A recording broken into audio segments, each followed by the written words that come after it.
안녕하세요. 한밭대학교 김태원입니다. 이번 강의에서는 집합과 수의 표현에 대해서 배워보는 시간을 갖도록 하겠습니다. 집합이라는 것은 중고등학교 때부터 굉장히 많이 다뤘던 개념이 되겠고요. 수의 표현이라는 것은 우리가 실제로 살아가는 데 있어서는 보통 아라비아 숫자라고 해서 1부터 10까지 0부터 9가 맞는 표현이죠. 이러한 숫자들을 이용하는 수의 체계에 우리는 익숙합니다. 근데 실제로 컴퓨터는 우리가 생각하는 것과는 다르게 동작을 하겠죠. 그래서 컴퓨터에서 생각하는 수의 표현은 어떤 것인지 좀 알아보는 시간을 갖도록 하겠습니다. 이번 주차의 학습 목표는 다음과 같습니다. 이제 교재에 있는 작은 절을 거의 대부분 가져왔고요. 먼저 앞에 부분은 집합에 대해서 조금 더 자세히 알아보는 시간을 갖도록 하겠습니다. 집합이 무엇인지, 집합은 어떤 식으로 표현하는지, 그리고 집합과 관련된 다양한 연산들 이런 것도 배우게 될 겁니다. 그리고 집합의 분할, 이제 파티셔닝을 어떤 식으로 하는지에 대해서도 배울 거고요. 그리고 아까 말씀드린 것처럼 수의 표현, 즉 이진수, 십진수, 16진수, 8진수 이러한 개념들을 배우게 될 거고 진법 간에 어떤 식으로 변환을 하게 될지 이런 것도 다루도록 하겠습니다. 이미 C 프로그래밍이나 다른 과목에서도 이런 개념들을 다뤄보셨을 거라고 생각이 되는데요. 오늘은 조금 더 자세히 즉 이진수의 덧셈과 뺄셈에 대해서도 알아보는 시간을 갖도록 하겠습니다. 네, 먼저 집합의 정의에 대해서 이렇게 말을 해보려고 하는데요. 집합이라는 것은 수학적 성질을 가지는 명확한 객체들의 모임이다. 이렇게 정의가 되었습니다. 그래서 원소, 집합은 사실 이제 원소로 구성이 되어 있죠. 그래서 여기는 이렇게 객체들의 모임이라고 표현이 되어 있지만 우리는 이 원소라는 단어에 조금 더 익숙합니다. 그래서 원소는 집합을 구성하는 대상 정도가 되겠습니다. 그래서 오른쪽에 이런 그림을 가져와 봤는데 여기 하나 각각 이제 도형들이 있죠. 도형들을 이런 식으로 표현을 해놨는데 이 하나하나가 바로 어떤 원소가 되는 거고요. 이런 원소들의 모임 자체를 요 세트 혹은 꾸러미 이런 것들을 집합이라고 하는 겁니다. 집합은 일단 일반적으로 영문, 대문자를 이용을 하고 있죠. 그래서 A, B, C 등의 형태로 표기를 하고요. 원소는 일반적으로 영문, 소문자를 이용해서 표기를 합니다. 그래서 A라는 집합에 A라는 집합이 어떻게 쓰이냐면은 바로 뒷페이지에 다시 한번 말씀드리긴 하지만 집합이라는 것을 이용할 때는 표현할 때는 이렇게 중괄호를 이용을 하죠 보통. 그리고 서로 겹치지 않는 한도 내에서 원소들을 이렇게 적어줍니다. 콤마를 이용해서 서로 다른 원소를 구분을 하고요.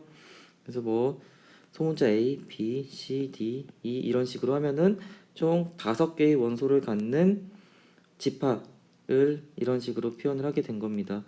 이거는 당연히 원소 나열법을 따라 가지고 그냥 각 집합에 속하는 원소를 표현한 게 되겠죠. 그래서 이런 집합과 원소의 관계를 나타내는 대표적인 기호가 기억이 나실 겁니다. 바로 요 두 개의 기호가 되겠는데요. 첫 번째 같은 경우는 A라는 원소가 집합 A에 속한다. 그리고 A는 집합 A의 원소이다. 이런 식으로 읽습니다. 그와 반대로 이제 요 기호는 원소 A가 집합 A에 속하지 않는다. 또는 A는 집합 A의 원소가 아니다. 라는 식으로 표현을 합니다. 우리가 같다, 같지 않다 이런 식의 표현을 쓸 때와 비슷한 논리로 전개한다고 생각을 하시면 될 것 같습니다. 그래서 조금 전에도 잠깐 말씀드렸지만 원소를 이제 집합에 들어있는 원소를 표현할 때, 즉 집합을 표현할 때 두 가지 방법이 있습니다. 첫 번째는 원소 나열법이고요. 그리고 조금 더 수학적으로 표현하기 위해서는 조건 제시법을 이용을 합니다. 첫 번째로 이 원소 나열법 같은 경우는 집합의 원소들을 요 중괄호 사이에 하나씩 나열하는 방법이고요. 굉장히 다 아실 거라고 생각이 됩니다. 그리고 집합의 원소들이 가지는 특성을 기술하는 방법으로 집합을 표현하는 것은 조건 제시법이라고 읽고 있습니다. 그래서 아마 여러분은 모두 다 익숙하실 거라고 생각이 되는데요. 조건 제시법 같은 경우는 일반적으로 뭐 다음과 같은 형태로 표시가 됩니다. 그래서 이 x는 사실 어떤 특성을 대표하는 변수예요. 특성 대표라고 하겠습니다. 그래서 px를 만족하는 x들의 모임이다 라는 식으로 표시를 합니다. 그리고 다시 한번 말씀드리면은 S라는 집합은 X들로 이루어져 있어요. 근데 그 X는 어떤 특성을 따르냐면은 PX라는 특성을 따른다 라는 식으로 읽고 표현을 합니다. 그래서 첫 번째 예시를 보시면은 1부터 5까지 자연수의 집합을 이렇게 표현을 한 건데요. 원소 나열법으로 이용을 하게 된다면은 다음과 같이 그냥 원소들을 하나하나 써주면 되겠죠. 그런데 조건제시법을 이용한다면은 보다 수학적인 냄새가 나도록 이렇게 꾸며줘야 됩니다. 그래서 주어진 조건제시법을 이용해서 나타낸 집합을 함께 읽어보면요. S라는 집합은 X로 이루어져 있어요. 근데 그 X는 어떤 조건을 따르냐면은 1 이상이고 5 이하인 수들로 이루어져 있습니다. 근데 수의 종류에도 굉장히 많죠. 정수가 있고 자연수가 있고 유리수가 있고 등등의 수가 있는데 여기 한 번 더 조건을 걸어줍니다. 뭐냐면은 x는 n이라는 집합의 원소이다. 즉 n은 자연수 집합을 나타내는 기호가 되겠습니다.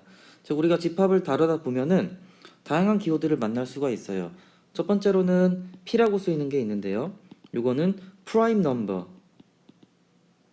프라임 넘버의 약자로서 소수로 이루어진 집합이라고 생각을 하시면 되겠습니다.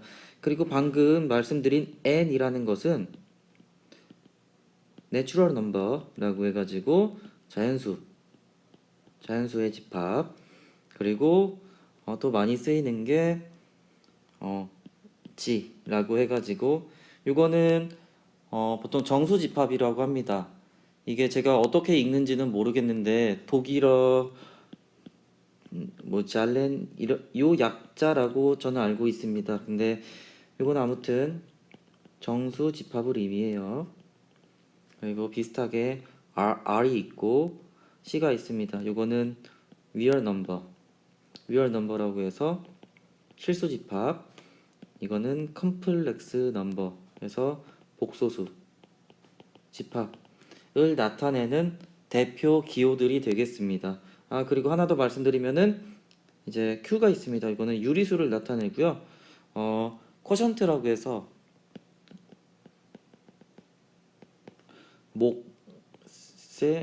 목의 약자로 요 Q자를 이용합니다. 이거는 유리수의 집합입니다. 유리수. 여러분들이 이거는 나중에 다시 한번 이제 공부하실 기회가 있을 걸로 알고 있고요.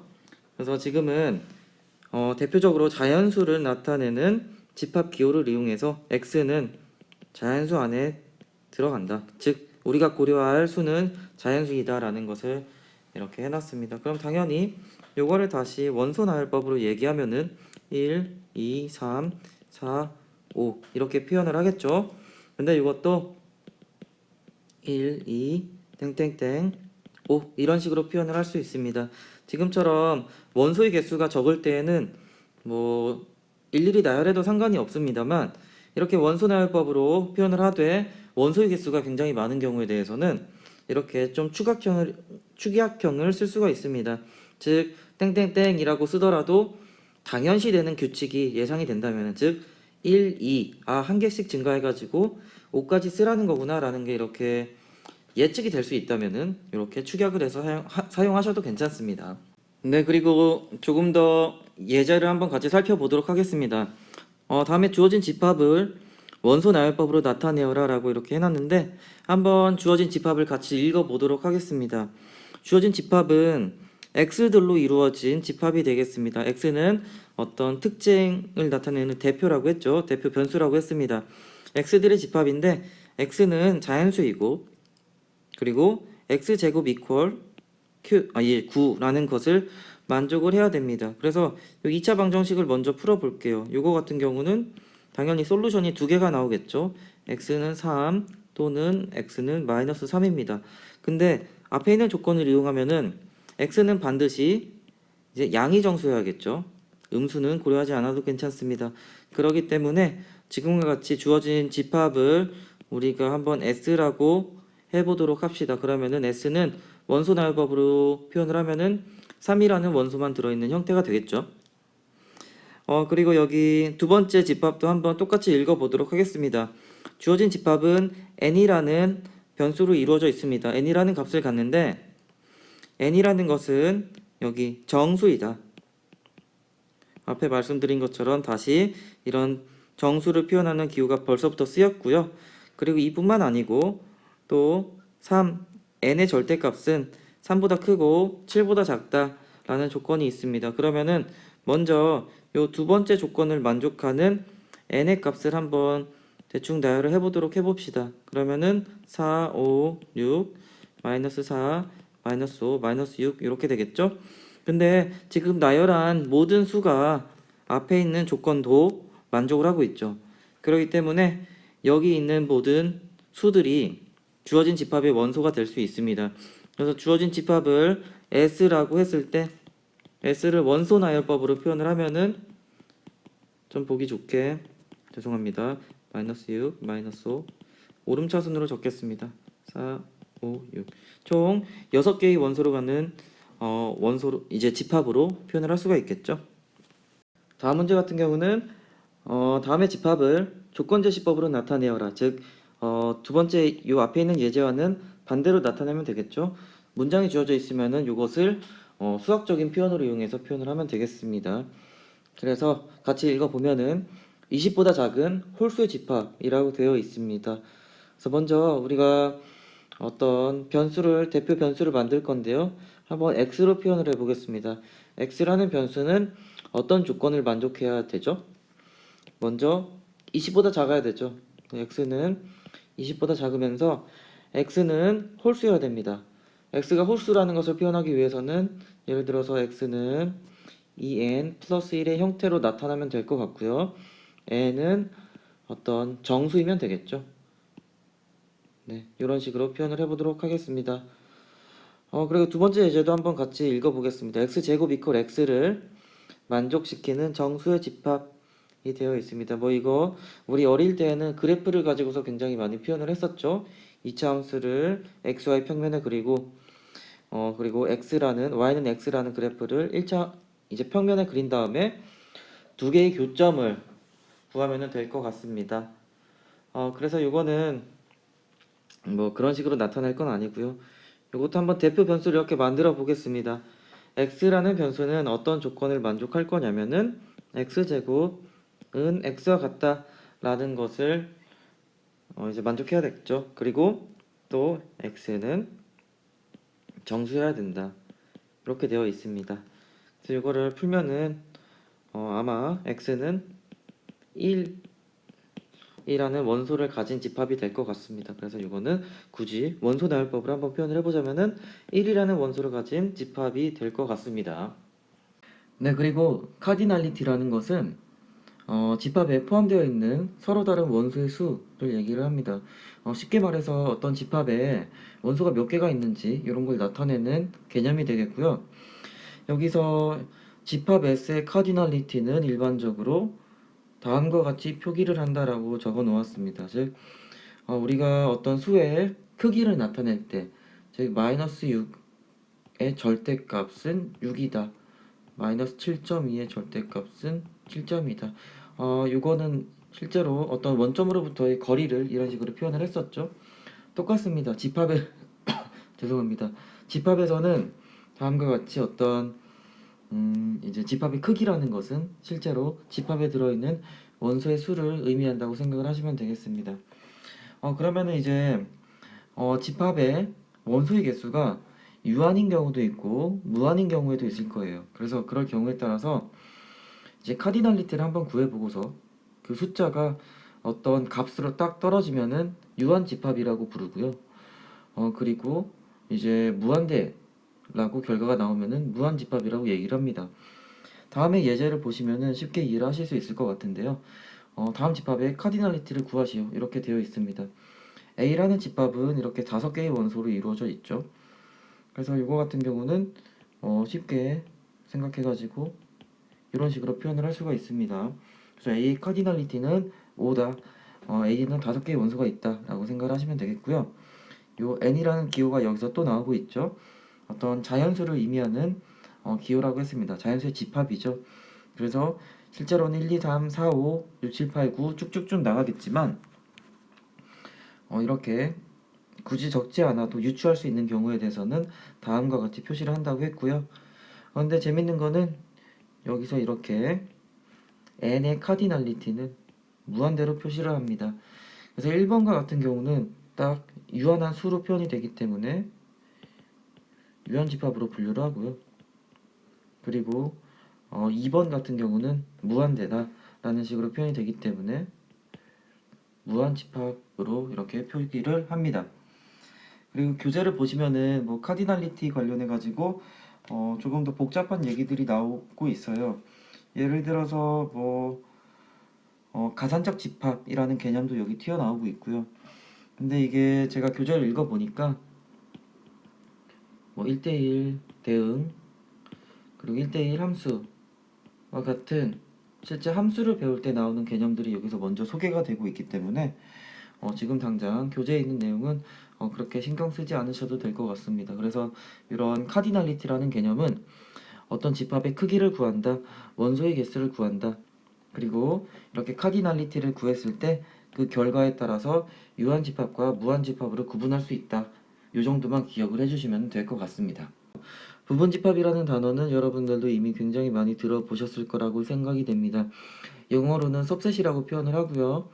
집합 A의 모든 원소가 집합 B의 원소일 때 집합 A는 집합 B의 부분 집합이다라고 얘기를 합니다. 그리고 노테이션은 다음과 같이 표기를 하고요. 그리고 아마 요 진 부분 집합이라는 것은 처음 들으신 분도 있으실 거라고 생각이 되는데요. 일단 부분 집합은 부분 집합입니다만 조금 특이한 케이스예요. 집합 A가 집합 B의 부분 집합이지만 A랑 B가 같지 않을 때 집합 A는 집합 B의 진 부분 집합이다. 진짜 부분 집합이다 라고 말을 합니다. 그래서 노테이션으로는 이런 식으로 표현을 합니다.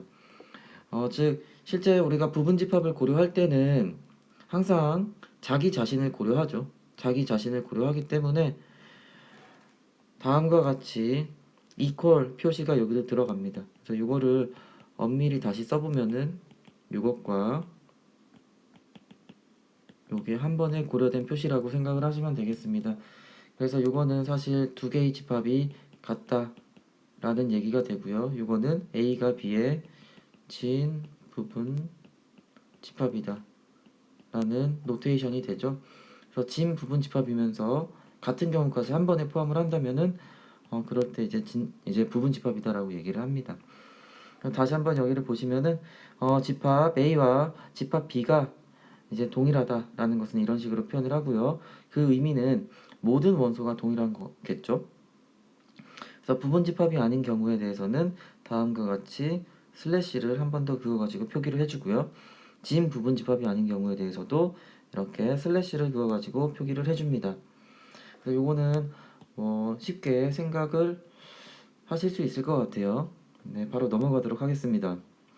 그래서 예제를 보시면은 조금 더 명확히 아실 수 있을 것 같은데요. S라는 집합은 이렇게 원소나열법을 이용해서 다음과 같이 표기가 되고 있습니다. 3개의 원소를 가지고 있고요. 그래서 여기서 모든 부분집합, 진 부분집합을 구하시오. 이게 문제가 되겠습니다. 그래서 먼저 아래에 있는 것부터 말씀드리는 게 좋을 것 같아요. 집합 S의 원소의 개수가 n개일 때 부분집합의 총 개수는 2의 n제곱개고 진 부분집합의 총 개수는 2의 n제곱 마이너스 하나이다. 이렇게 표기가 되어 있습니다. 특히 요거 같은 경우는 고등학교 때도 굉장히 많이 접했던 개념이라고 생각이 되는데요. 이렇게 S를 가지고서 먼저 쉬운 설명을 드리겠습니다. S의 부분집합을 구하기 위해서는 이제 각각의 원소가 부분집합에 포함이 되는지 포함이 되지 않는지 이것을 모든 경우에 대해서 따져주면 되죠. 그래서 이거 같은 경우는 부분집합을 고려할 때 1이라는 원소가 들어갈 수도 있고 들어가지 않을 수도 있습니다. 그리고 2라는 원소가 또 들어갈 수도 있고 들어가지 않을 수도 있고요. 그리고 3이라는 원소가 들어갈 수도 있고 들어가지 않을 수도 있습니다. 그래서 만약에 예를 들어서 이렇게 1, 2, 3이 모두 다 들어간 케이스에 대해서는 바로 부분 집합이 뭐 이런 식으로 되겠죠. 사실 자기 자신은 자기 자신의 부분 집합이니까요. 그리고 반대로 요 x 모든 것이 들어가 있지 않은 케이스에 대해서는 바로 공집합으로 보통 표현을 하겠죠. 그래서 공집합은 이렇게 두 가지로 표현을 할 수가 있는데 공집합은 모든 집합의 부분 집합이다라고 한 번쯤은 다 들어보셨을 거라고 생각이 됩니다. 그래서 각각의 원소에 대해서 각 원소가 취할 수 있는 이제 스탠스가 두 가지가 되죠. 그래서 이거 같은 경우는 두 가지 곱하기 두 가지 곱하기 두 가지, 즉 2의 세제곱 개의 부분 집합이 존재를 하게 되는 겁니다. 물론 여기 지수로 올라와 있는 이 값이 원소의 개수가 되겠죠. 네, 그리고 진 부분 집합이라는 것은 사실 부분 집합이지만 자기 자신을 제외했기 때문에 이렇게 하나만큼 차이가 나게 되는 것이고요. 그러면은 이제 본론으로 들어와 가지고 이제 부분 집합과 진 부분 집합을 구해 보도록 하겠습니다. 우리가 일단 집합을 구하는 거기 때문에 모든 원소들은 다 중괄호로 이렇게 감싸지는 형태가 되어야겠죠. 그래서 일단 모든 원소가 들어가지 않는 경우에 대해서 공집합이라는 것을 부분집합으로 가질 거고요. 그리고 각 원소를 한 개씩만 갖는 부분집합이 있겠죠. 1, 2, 3 이렇게 세 가지가 나올 겁니다. 그리고 이제 세 개의 원소 중에 두 개의 원소를 부분집합으로 갖는 집합도 있을 거고요.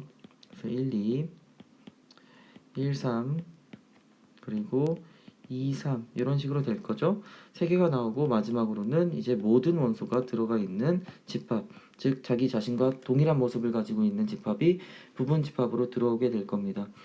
그리고 여기서 하나 또 말씀드릴 수 있는 게 이렇게 사실 어떤 두 개의 원소, 두 개 이상의 원소가 있을 때 집합에서는 순서를 고려하지 않기 때문에 두 개는 뭐 같은 표현입니다. 이거는 다 아실 거라고 생각되지만 한 번 더 말씀드렸고요. 그래서 이거 같은 경우는 이제 부분 집합이 되겠고요. 총 8개가 나오는 것을 이렇게 확인을 할 수가 있습니다. 그리고 진 부분 집합 같은 경우는 여기까지는 동일하겠죠. 근데 자기 자신을 제외해 주면 되니까 총 개수는 7개, 8개에서 1개를 빼주면 된다라는 것을 예상을 하실 수가 있게 되겠습니다. 그리고 굉장히 많이 보던 벤 다이어그램입니다. 이제 벤이라는 사람이 만들었기 때문에 거기서 이름을 유래해가지고 이렇게 가져왔고요. 서로 다른 집합들 사이의 관계를 그래픽으로 표현을 한 거죠. 2차원 평면상의 시각화하는 기법이 되겠습니다.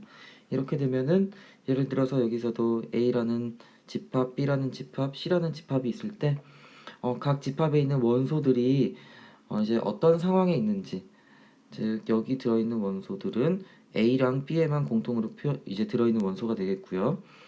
여기 있는 원소는 심지어 이제 C라는 집합에도 포함이 되겠죠. 즉 A, B, C가 이 X 두 개라는 각기 다른 원소들을 공유하고 있는 상황이 되겠습니다. 네, 그리고 오른쪽에 있는 그림처럼 또 부분 집합을 표현할 때도 다음과 같이 표현을 할 수가 있겠죠.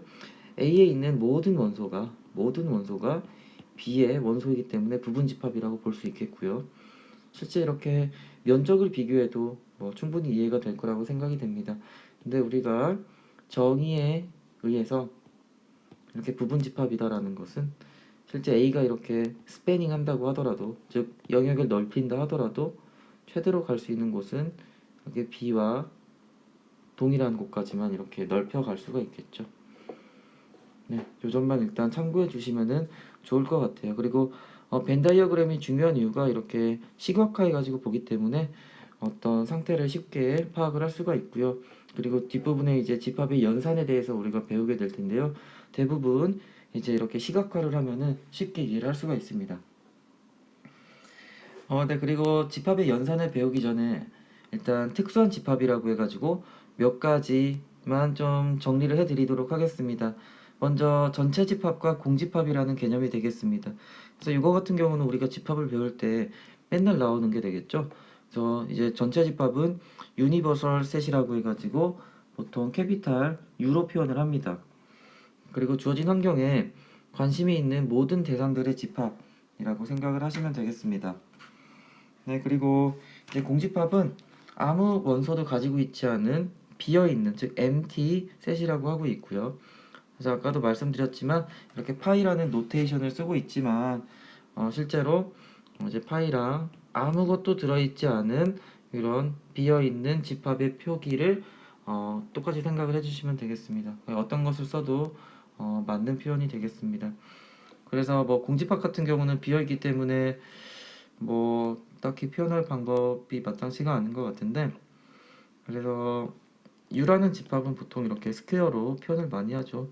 우리가 관심 있는 모든 대상들의 집합이기 때문에 우리가 실제로 고려하고 있는 뭐 A, B, C 등의 집합들은 일단은 전체 집합 안에 포함이 되고, 그래서 A는 전체 집합의 부분 집합이다, B는 전체 집합의 부분 집합이고, C도 전체 집합의 부분 집합이다, 이렇게 생각을 하시면 되겠습니다.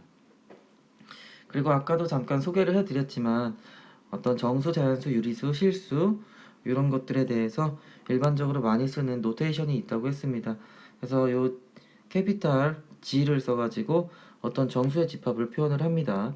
그래서 정수라는 것은 사실 양의정수, 영, 음의정수 세 가지로 구분을 해가지고 나타낼 수가 있죠. 여기 보시면은 음의정수가 나오고 있고 0이라는 값이 나오고 있고 또 양의정수, 즉 이거는 자연수가 되겠죠. 이렇게 구성이 되어 있는 것을 확인을 할 수가 있습니다. 그리고 이제 요거 같은 경우도 무한집합이겠죠. 아까 이렇게 해가지고 카디널리티를 구해보면은 무한대가 나올 거고요. 이렇기 때문에 무한집합이다, 이것을 판단을 할 수가 있습니다. 그리고 다시 한번 말씀드리지만 딱 봐도 알 수 있는 규칙을 따르고 있기 때문에 이런 식으로 노테이션을 취할 수가 있습니다. 그리고 자연수라는 것은 여기서 제가 이렇게 일부러 적었던 이유도 당연히 정수의 일부가 되겠죠. 그렇기 때문에 자연수의 집합은 어떻게 보면은 정수 집합의 부분 집합이 되겠습니다. 그래서 이거는 조금 조건제시법을 통해 가지고 표현을 하고 있는데요. 일단 내추럴 넘버이기 때문에 n이라는 값을 쓰고 있고요. 어떤 집합이냐면은 x라는 변수는 일단은 0보다 큰 값만 취합니다. 이것만 들으면은 당연히 실수일 수도 있고요. 이렇게 생각이 되겠는데 일단 x를 정수의 집합에서 취한다라고 이렇게 한정을 지어놨습니다. 즉, 요 g가 있으면은 요 앞에 거는 빼어버리고 요 뒤에 있는 것만 고려하겠다라고 딱 명시화한 거죠.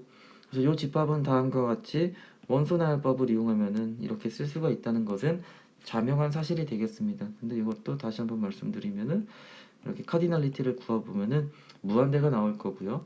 그렇기 때문에 이것도 무한 집합으로 분류를 할 수가 있습니다. 그리고 유리수의 집합을 이렇게 조건제시법으로 표현하기 위해서는 유리수라는 정의를 정확히 알고 있어야 되겠죠. 유리수라는 것은 분수로 표현 가능한 수가 되겠습니다. 이것을 생각을 해보면은 이제 무리수라는 것은 분수로 표현할 수 없는 그런 수를 정의를 하고 있겠죠. 그래서 여기 x와 y, x 오버 y로 이렇게 정의를 하고 있는데요. x랑 y는 모두 다 정수의 원소가 되겠고요. 정수고요. 그리고 y, 즉 분모의 값은 0이면 안 되죠. 네, 그래서 유리수의 집합도 다음과 같이 조건제시법으로 정의를 할 수가 있습니다. 그리고 뭐 실수라는 것은 real number이기 때문에 이렇게 캐피털 R자를 써가지고 표현을 한다고 했고요. 그리고 뭐 교재에서 다음과 같이 SN, 즉 이렇게 아래첨자 서브스크립트죠. 이거를 이용해 가지고 1부터 n까지의 자연수의 집합, 즉 자연수라는 것을 표현을 해줘야 될 거고요. 그리고 n보다 작은 값이다라는 것을 표현을 해줘야겠죠. 네, 그래서 이렇게 많이 쓰는 것을 표현을 해놨습니다. 이것도 원소나열법으로 이용하면은 당연히 이렇게 명시적으로 나타낼 수가 있고요. 이거 같은 경우는 SN의 카디널리티는 n이 되겠죠. n까지의 자연수의 집합이기 때문에 그래서 이거는 유한 집합이 되겠습니다. 그래서 뭐 자주 쓰이는 전체 집합이라고 해가지고 이렇게 한번 좀 소개를 드렸고요. 그리고 이제 멱집합이라고 해서 파워셋 종종 나오는 개념이 되겠습니다. 그래서 집합 S에 대해서 S의 모든 부분 집합을 원소로 가지는 집합이 되겠습니다. 즉 이것도 멱집합이죠. 집합이니까 이것을 표현하기 위해서는 일단 중괄호가 표현이 될 텐데 일단 원소로서 부분 집합을 원소로 갖는다고 했습니다. 그러니까 각각의 원소도 다 이렇게 집합 표시를 이용해 가지고 묶인 형태가 되겠죠. 그래서 일단 이런 형태를 예상을 해주시면 되겠고요.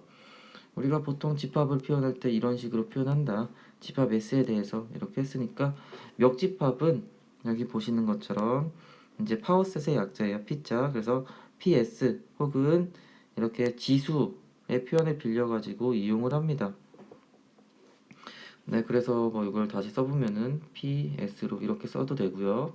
그리고 2의 S제곱처럼 이렇게 표현을 해주시면 되겠습니다. 그래서 PS라는 것을 이렇게 문장으로 정의가 되어 있지만 좀 수학적인 냄새가 나게 조건제시법으로 다시 이렇게 해보면은 A라는 집합을 원소로 갖습니다.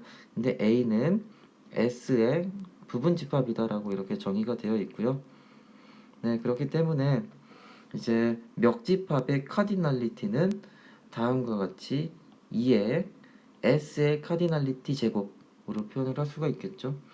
이거는 뭐 너무 자명한 사실이니까 여러분께서 다시 한번 생각을 해보시면 좋을 것 같습니다. 따로 설명은 해드리지 않겠습니다. 네, 그리고 예제 3-6이라고 해가지고 A라는 집합이 있습니다. 이제 소문자 A, 소문자 B, 그리고 소문자 A를 원소로 갖는 집합 이렇게 세 개의 원소로 이루어진 집합이 있습니다. 요거의 멱집합을 구하시오라고 되어 있습니다. 그래서 요거에 대해서 한번 구해 보도록 하겠습니다. 그래서 가장 쉬운 접근 방식은 먼저 모든 부분 집합을 구하면 되겠죠. 그리고 마지막으로 집합으로 표시를 해주면 되겠습니다. 그래서 부분 집합을 한번 구해 보면은 일단 아무것도 안 가지고 있는 공집합 그리고 A 이 각각의 원소를 부분 집합으로 갖는 것 3개가 나오겠죠. A라는 원소를 집합으로 갖는 집합을 부분 집합으로 갖습니다. 네, 집합을 원소로 갖습니다. 죄송합니다. 그래서 이제 하나씩 채택한 것과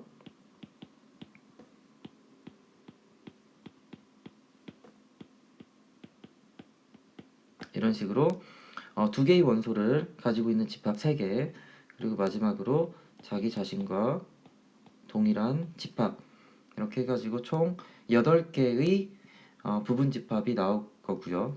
요거 자체를 이제 집합으로 다시 표시를 해주면은 이게 바로 어떤 A라는 집합의 멱 집합이 되겠습니다. 어렵지 않게 이해하셨을 거라고 생각이 되고요. 영상이 길어지고 있어가지고 잠시 멈췄다가 이제 다시 새로운 영상으로 시작을 하도록 하겠습니다. 네, 감사합니다. 김태훈이었습니다.